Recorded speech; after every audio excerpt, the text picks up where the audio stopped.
தமிழ்நாட்டுக்கு இன்னும் ஒரு 6 மாசத்துல எலெக்ஷன் வரப்போகுது. தமிழ்நாட்டுக்கு எத்தனை தடவை வந்திருக்கிறாரு அவரு? எவ்வளவு நாள் ஆச்சு? எனக்கு தெரியல. எனக்கு ஞாபகம் இல்ல. உங்களுக்கு ஞாபகம் இருந்தா சொல்லுங்களேன். எப்ப வந்தாரு அவரு தமிழ்நாட்டுக்கு? கேரளாக்கு எப்ப போனாரு அவரு? கர்நாடகாவுக்கு எப்ப போனாரு? வெஸ்ட் பெங்காலுக்கு எத்தனை தடவை போயிருக்கிறாரு? எனக்கு புரியவே இல்ல. எப்படி இப்படியான ஒரு ஒரு ஒரு ரியாக்ஷன்ஸ வந்து எப்படி அவங்க எடுக்குறாங்கன்னே எனக்கு புரியல.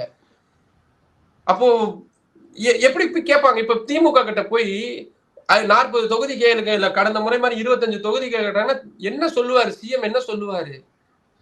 எந்த முகத்தை வச்சுட்டு போய் கேட்பாங்க? ஹரியானால தோத்தாங்க. ஒரு பிஜேபி ஒரு ட்ரோல் பண்ணிக்கிட்டு இருக்கிறாங்க. ராகுல் காந்தி அரசியலுக்கு வந்ததுக்கு அப்புறமா, தீவிர அரசியல் வந்ததுக்கு அப்புறமா 95 தோல்விகளை தொடர்ச்சியா கண்டிருக்கிறாரு அப்படின்னு. மத்திய பிரதேசத்துல தோல்வி சார். ராஜஸ்தான்ல ஆட்சியை பறி கொடுத்தீங்க சார். ஹரியானால ஆட்சியை பிடிக்க முடியாம போயிடுச்சு. ஹிமாச்சல் பிரதேசத்துல சொற்ப வாக்குகள் வித்தியாசத்துலதான் ஜெயிச்சு இப்ப நீங்க ஆட்சி அங்க பிடிச்சு வச்சுக்கிட்டு இருக்கீங்க. கர்நாடகா ஜெயிச்சாலும் எப்போ உங்க ஆட்சி கவுந்து போகும்னு தெரியல.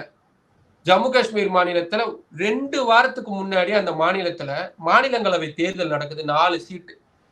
ஒமர் அப்துல்லா கான்பிடென்டா இருக்காரு, 4 சீட்டு நாங்க ஜெயிச்சிருவோம் அப்படின்ட்டு. 3 சீட்டு அவங்க ஜெயிச்சுட்டாங்க, அவங்க ஜெயிக்க வேண்டியதை.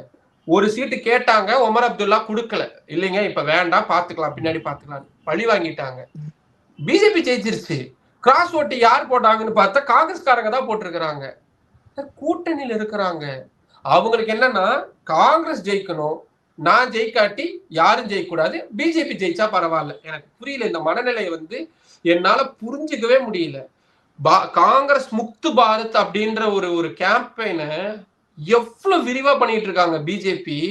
ஒவ்வொரு இடத்துல இருந்தும் வெளியே துரத்திக்கிட்டு இருக்கிறாங்க. அப்போ கூட அவங்க சரி நம்ம ஜெயிக்கலனாலும் பரவாயில்ல, கூட்டணிக்காரன் ஜெயிக்கட்டும், பிஜேபி தோக்கட்டும்ன்ற அந்த ஒரு மனநிலை இல்லாம இப்ப நான் சொன்ன வரிசையில சொன்ன எல்லா இடத்தையுமே பாருங்களேன். இதெல்லாம் யாரோட தப்பு?